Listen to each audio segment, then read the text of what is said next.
Ladies and gentlemen, welcome to the CX Goalkeeper podcast. Your host, Gregorio Lioni, will have a smart discussion with expert, thought leader, and friends on customer experience, transformation, innovation, and leadership. I hope you will enjoy the next episode. Ladies and gentlemen, a big pleasure to have the next session of the CX Goalkeeper podcast. Today is a special day because on the stage I have not only a super expert on customer experience but also a friend, Federico Cesconi. Hi Fede. Hi, ciao Gregorio. Are we talking in English or in Italian? That's always the big question. I think it's important to switch to English that everybody can understand what we are discussing and the audience can profit from this discussion, because I'm really thrilled to discuss with you, first of all, about the European Customer Experience Organization, and then secondly, about the new strategy of Sandsiv Plus. I think you are really going in a specific niche in a really interesting field, and I would like to deep dive on that. But before we start, thank you very much to European Customer Experience Organization to make that possible. This is also a big advantage of being a member of these great associations, because I have the opportunities to have chats with really CX professionals, CX expert, great minds in customer experience. Federico, before we deep dive in all this discussion and everything we would like to discuss, could you please introduce yourself? Yeah.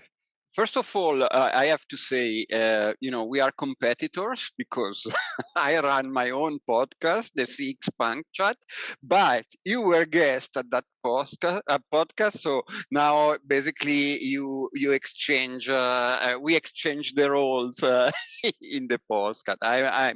I'm really happy.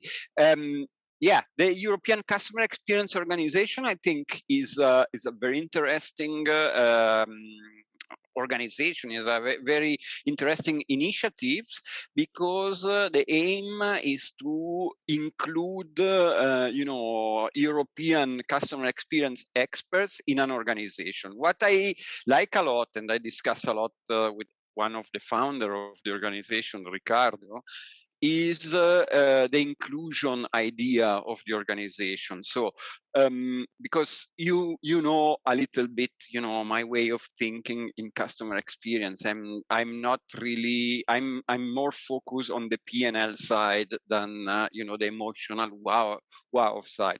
Probably this because also my background in telecommunications move me more on pay attention on the P&L, and I think that it's important to have different aspects and consider different point of view when we think about customer experience. At the end, there is not a single truth that say, okay, this is the way customer experience should be done. And what I love and I like a lot in the European Customer Experience Organization is the respect that people have to the other opinions.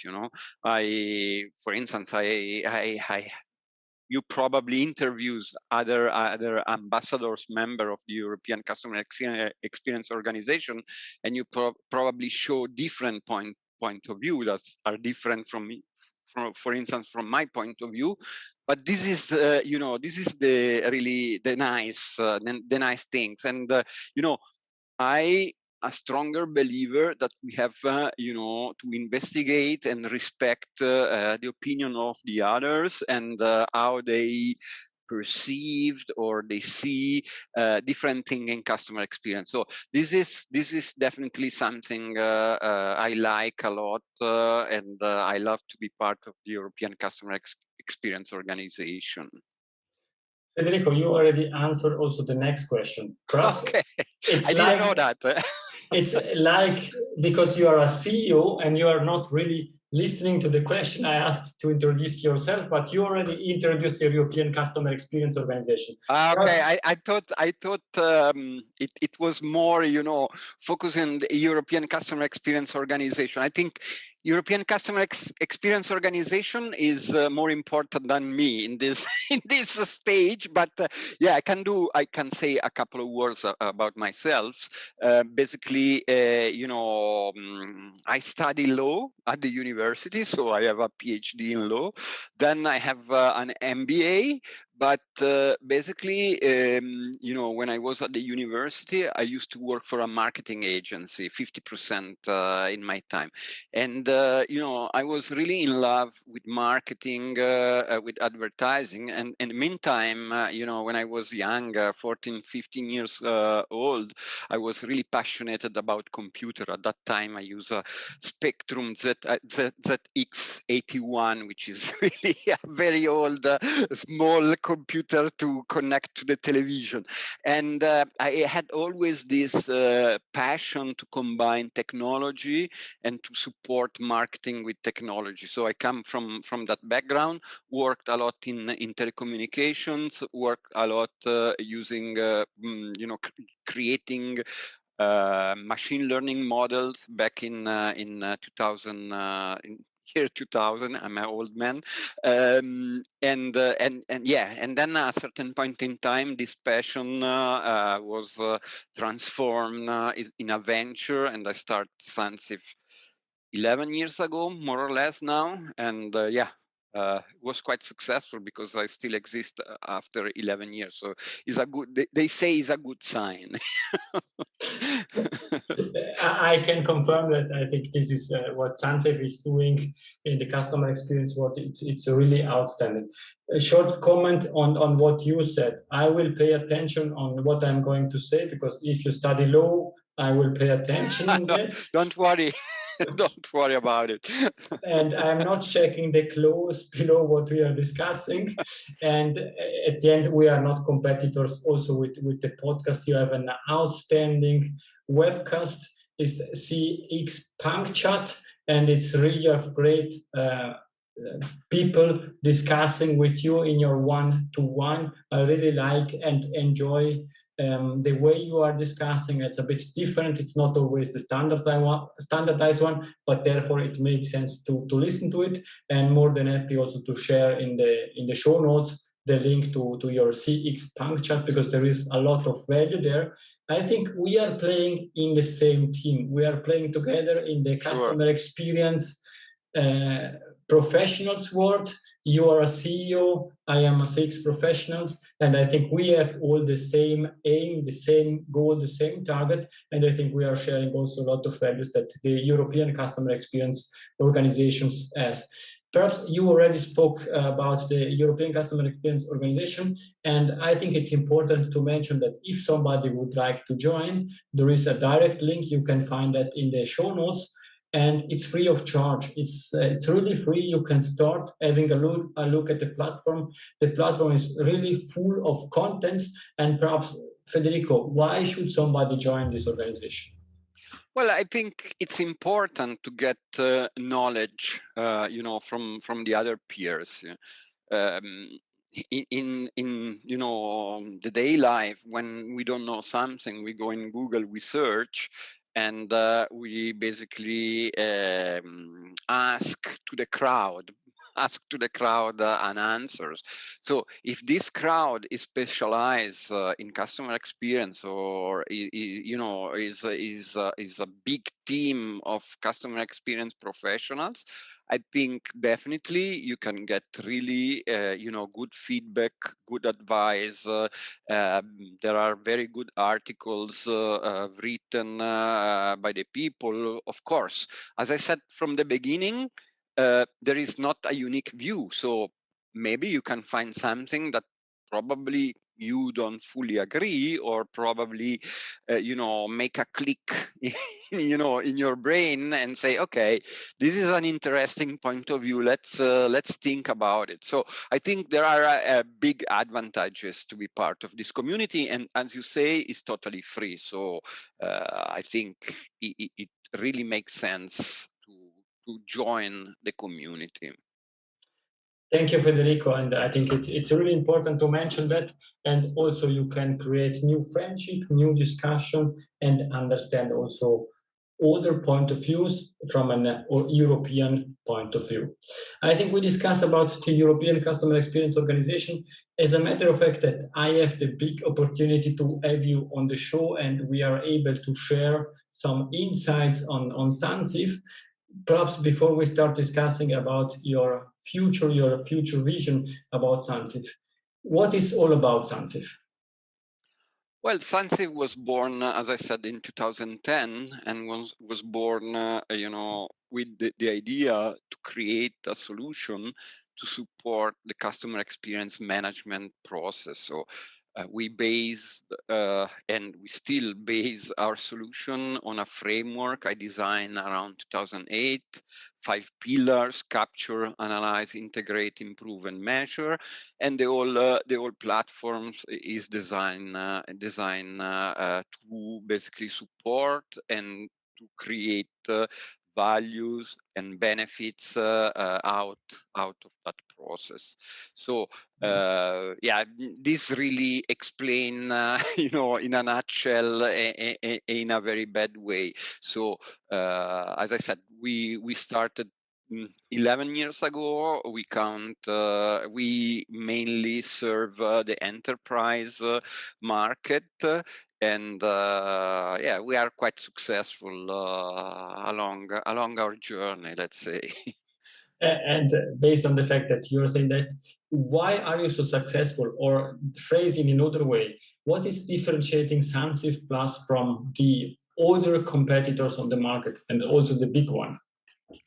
Okay, this is a very interesting questions. The first thing I would say is, when we started, customer experience management was not really a hot topic. I remember my partner, when I told him, okay, let's focus our effort in creating something to support customer experience.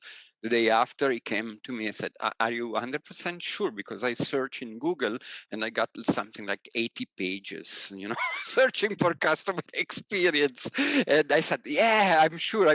Let's go in that direction. Don't worry. Thanks God, I was lucky. And now if you search customer experience, there are more than 80 pages probably in Google.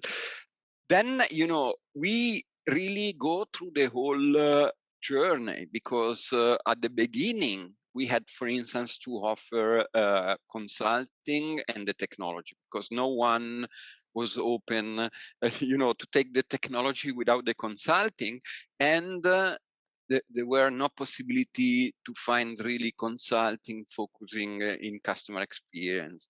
Then 3 or 4 years ago, we decided, okay, now we have partnership with Accenture, with Ernst & Young, with also boutique consulting. Our friend Beppe in Switzerland.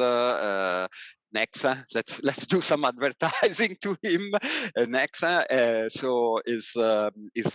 and we have such kind of boutique consulting around the world, in South Africa, for instance, in other area of the globe. So we decided to basically focus, our efforts just on technology and become scalable in order be able to offer the technology, and now we are really focusing just working with partners and or providing the solution. You can say, for instance, we sold the solution to several companies also in Switzerland, and we were able to work with the internal people and deliver the solution. But there are other customers or clients that prefer to have kind of managed service. So, for instance, the solution we give the solution to a consulting partner like Deloitte or Ernst & Young, and then the consulting delivers the full scope of the projects to the final client. This is a little bit the small history of Sandsiv. But Gregorio, it's very important to mention, we were born from scratch to serve the customer experience management process. And this is important because we never been market research platform, a survey platform that then try to basically transform in a customer experience management platform. And this is important because I always say to my clients, you know, you have Excel and you have Word, and you can create a table in Word and write a letter in Excel, and it works. But probably if you do the opposite, will work even better. You know, this is what I usually say to my clients. I think what you're saying makes totally sense, and there are plenty of really good customer experience book, but I didn't found in any of them the insights that you are offering to the customer. And I think this is the customer, meaning the corporate, the enterprise that want to start a customer experience transformation. It's something that we never discussed, and you can say I don't agree, don't worry about it. That's the open discussion, even if it's not your punk chat, but we don't need to agree. But Yeah. my view is really, it's not stated in the books, but if you want to start a customer-centric transformation, the first thing that most of the enterprises are doing is surveying the customer, trying to get feedback from the customers, and then starting working with the feedback. And you mentioned the 5 pillars, and I think I summarize them in three. It's asking the customer, understanding what the customer are telling to you, and then creating actions. And solutions like Sandsiv are there in order to harmonize the data that you are getting, creating and enabling this to define these actions. And again, we don't need to agree. Basically, what the customer are telling you, it's not that it must be your first priority and not only work on these 10 or 15 ideas, but at least you have another source of inputs in order to really focus on the customer, because these customers are the customers that are buying your products, your services. And Sandsiv is really offering this opportunity in a super easy way, surveying the customer, understanding the data, and creating actions out of that. For me, it was mind-blowing having discussion with Federico. He was talking about the technology behind that, and therefore it's not only about these 3 steps that I mentioned, but a lot more. And now we are coming also to the next phase. That's what you are offering, what you did with all your tools that you are offering. Yeah. But let's say, what would be or what is the next step? This is a very interesting question, and this requires a little bit of contextualizations. You know, as I said, we are focusing on the enterprise client. So for several reasons, we always focus on enterprise clients. And what we have seen in the last 3 years in the market was something extremely interesting, and I think everybody that is in IT and basically look around in a very attentive way can see. So big investments in the cloud. So nowadays, big companies, including banks, that before was a kind of no way, today is we must do that. But you know, I was talking with a customer that we recently acquired. He told me in 2015 we started the migration of our IT in the cloud, and nowadays we don't have any single applications that run on-prem. We have everything in the cloud. The next wave will be, the multi-clouds approach. So we see also the big investment in Google, in Microsoft, in Amazon. So this is a trend, and it's there. If you want to compete with Revolut, you need to be agile and fast in order, to have your system support your strategy.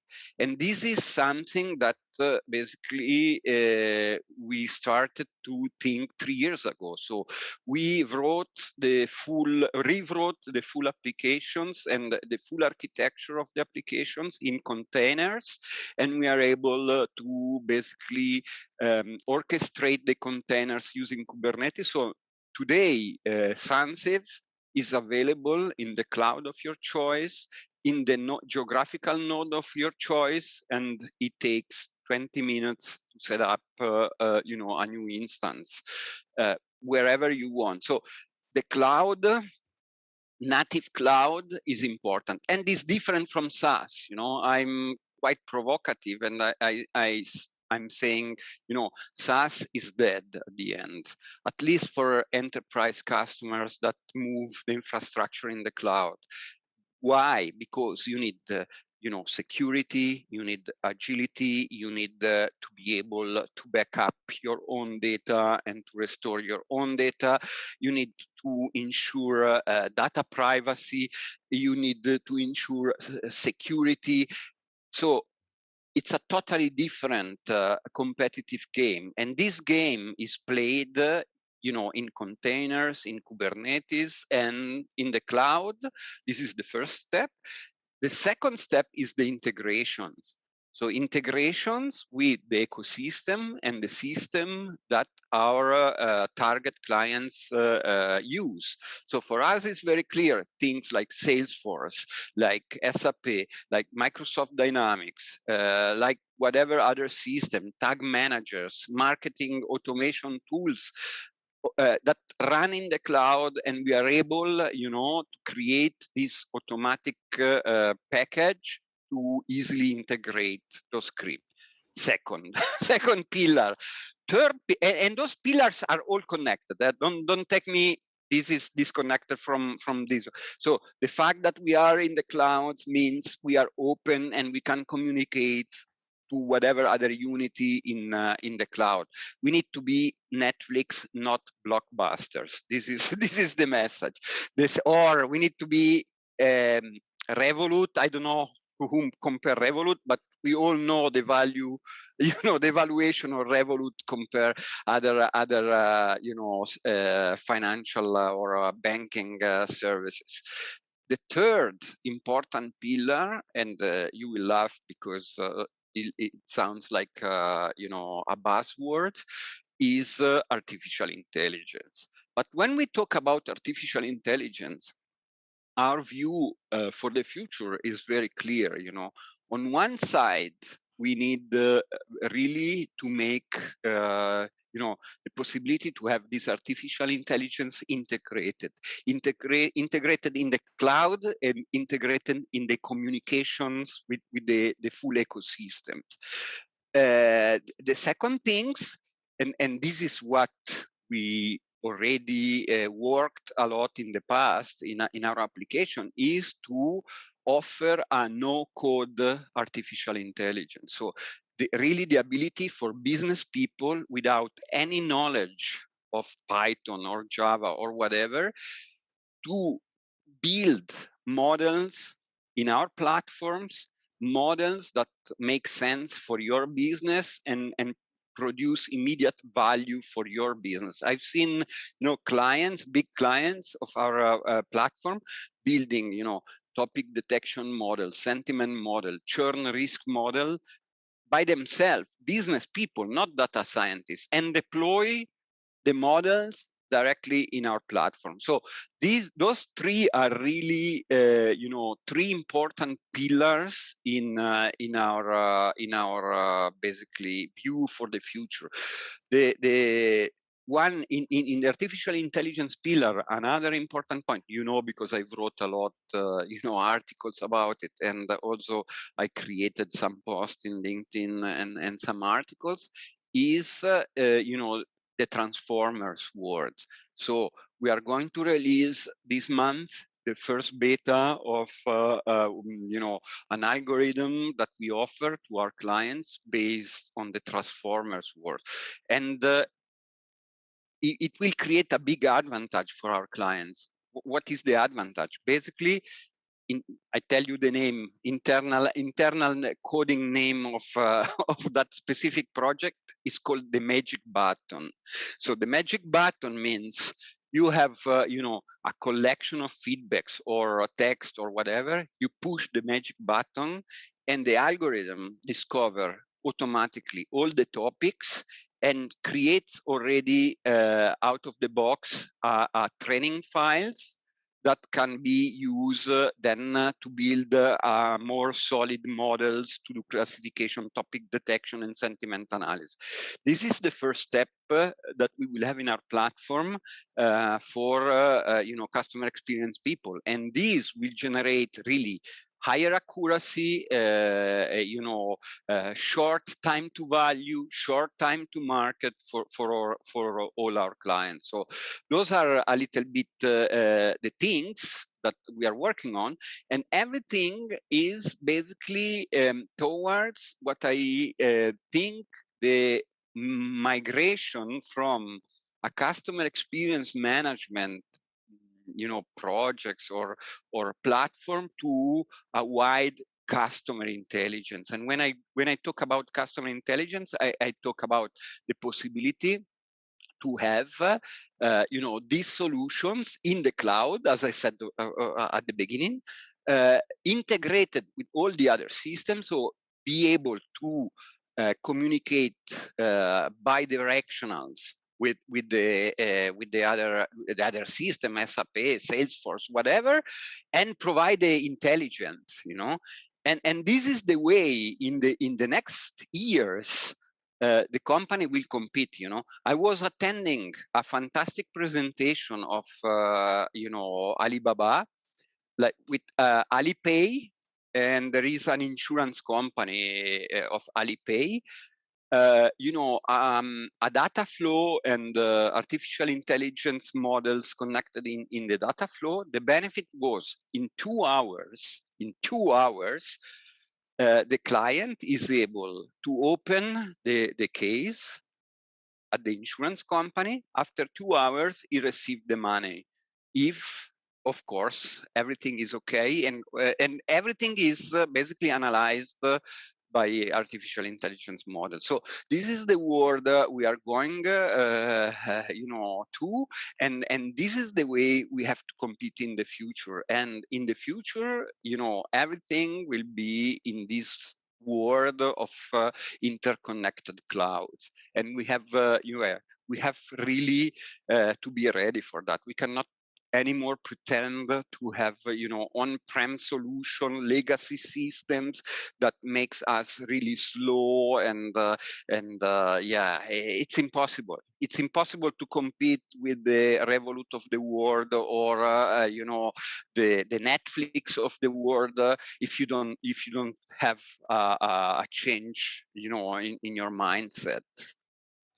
I think it was a really long explanation, but this is the way to go, and it was really interesting.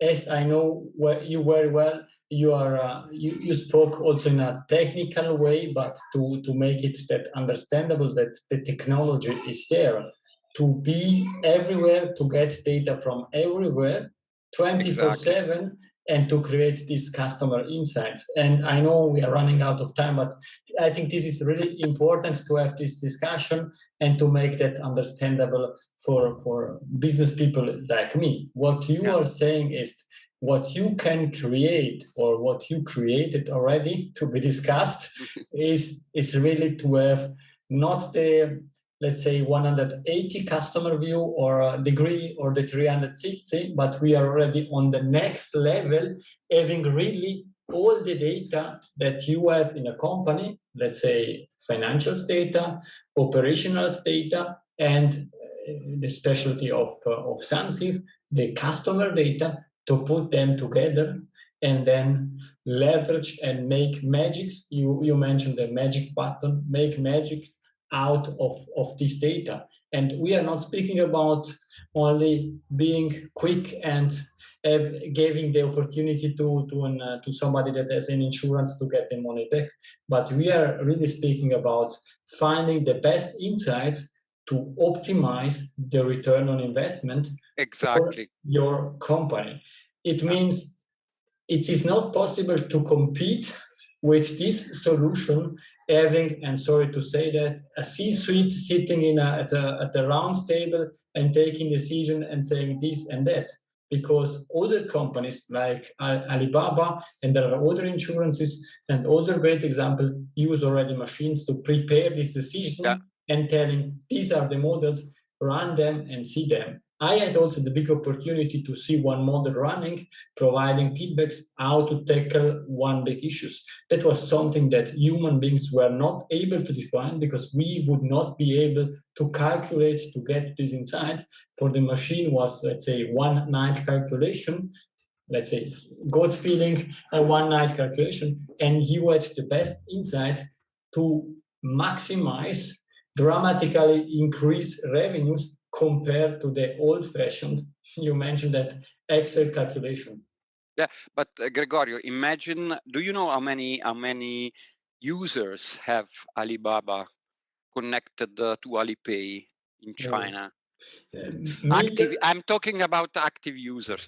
I tell you, 460 millions. So users. I don't know how many transactions they done daily, but without machine learning, without deep machine learning that automate and take decisions on certain processes, is impossible to work. So those are the companies that we will have to compete in the future. So I think, legacy company here in Europe need really to think, deep and understand what they can do to change, because otherwise in the next years, such a kind of companies, they will build a competitive advantage that will be impossible, to basically to run behind. And this is, the competitive field we will have to play in the next years. And also for us, becoming, as you said, and you summarized very well in a business way,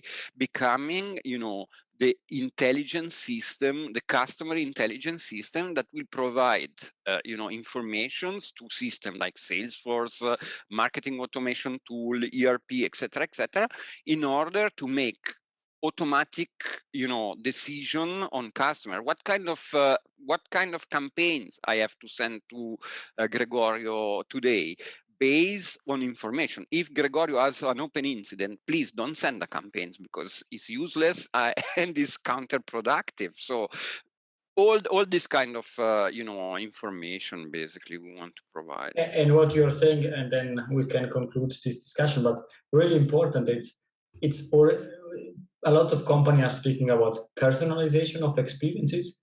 What you are mentioning is not hyper personalization, but is individualization of experiences. I can create a specific experience for Federico because I know Federico as an entity, leveraging the data that I have and all the information I have, I can individualize experiences. Yeah. It means it's already 2 steps forward compared to what we are discussing. For me, the point is the experience to you, Gregorio, must be relevant. You must have a relevant experience, not a personalized experience. A personalized experience, in my opinion, I cannot really understand very well what could be, but relevant. I send you the information, the content that is relevant to you, for you in this moment. This is important. It makes the difference, in my opinion. Very much looking forward to see this solution, these tools in place, because these are the future. And I think it really makes sense. I am thrilled to listen to the official presentation that you are going to have. And I think I will publish the podcast later, but we can share then the links together that you can get all the insight. We are coming to an end, but I would like to ask 2 or 3 questions to you, Federico, and this is a bit more on the human side. Is there a book that you would recommend to the audience and saying this is something important that you should have a look at? Yeah, I would say, based on what I tell you before, is a book, if I well remember, I recommend also to you, and probably you have bought it. Yeah, is competing now. I don't remember the title very well, but is competing on artificial intelligence. Is a book written, by different professors of Harvard Business School. One of the professors is an Italian one and is from Rome. And I think that book really opened me the eyes on the reality. For instance, we were talking about Alipay or Ant Group, as it's called today. Those giants are really, unbelievable, and we need really to better understand them, how they do in a way that we still can compete to them. There is a running joke that everybody's telling, sharing, but I would like to mention it also in this podcast. I cannot say the source because everybody's telling that, but perhaps some people didn't hear that. It's Uberize your business before it gets Kodak. Yeah, exactly. This is one of the slides I have in my presentation. So I said before, would you like to be Netflix or Blockbuster? This is the decision that you have to take it, I think there is no way to decide. There is only one way to go. Federico, if somebody would like to contact you, what's the best way? Well, they can contact me on LinkedIn. I always answer to people in LinkedIn. So definitely LinkedIn. They can find me in LinkedIn, Federico Cesconi. You can see here the name, and in LinkedIn definitely I'm quite active there. And as you're saying, not what is on your right side, Federico Cesconi on LinkedIn, but also on your left side, you can find also Federico on the European Customer Experience Organization platform. And there it's full of great insight, and you will find also the way to get in contact. There you find people smarter than me, so I suggest to go there. Thank you, Federico. And now we are coming to the last question. It's the usual question that I always ask. Is Federico golden nugget? It's something that we discussed or something new that you would leave to the audience? No, golden nuggets. I don't have a lot of golden nuggets to give. The only things I can say, and this is in general, follow your passion. So follow your passion because, I'm now 56 years old, and I can tell you the life is really short. So don't lose time and follow your passion. Thank you, Federico. And as usual, I'm not commenting the golden nugget because it's Federico golden nugget. One thing I want to mention at the end, Federico wrote also together with a friend a great paper about measuring the digital experience or the phygital experience. It's something that I would like to share also in this podcast, because if I have the opportunity to discuss with you, let's really share this additional golden nugget that it's really makes sense. It's easy to understand. From the mathematical point of view, it's a bit complicated. No. But it's really something that helps understanding how to measure all this transformation. Can be a digital transformation, can be a business transformation, can be a customer-centric transformation, but it makes always sense to measure something. And I think Sandsiv is really a great platform also to measure customer satisfaction. Yeah, just one comment. That paper is published on researchgate.net. So if someone is interested, it's quite successful, I would say, and probably people think is helpful, Thank you very much. And really, I hope that the audience enjoyed this discussion as much as I did, because it's always outstanding to discuss with Federico. The big issue that I have is we say we meet for half an hour to have a coffee, and then at the end we discuss 1.5 hours. But that's the case if both people are passionate about the same topics. And I really enjoyed this discussion. And again, thank you very much to you, Federico, and to the European Customer Experience Organization to making this discussion possible. Thank you. Thank you, Gregorio, and thanks as well to European Customer Experience Organization. Grazie mille, arrivederci. Grazie a te. If you enjoyed this episode, please share the word of mouth. Subscribe it, share it. Until the next episode, please don't forget, we are not in a B2B or B2C business, we are in a human-to-human environment. Thank you!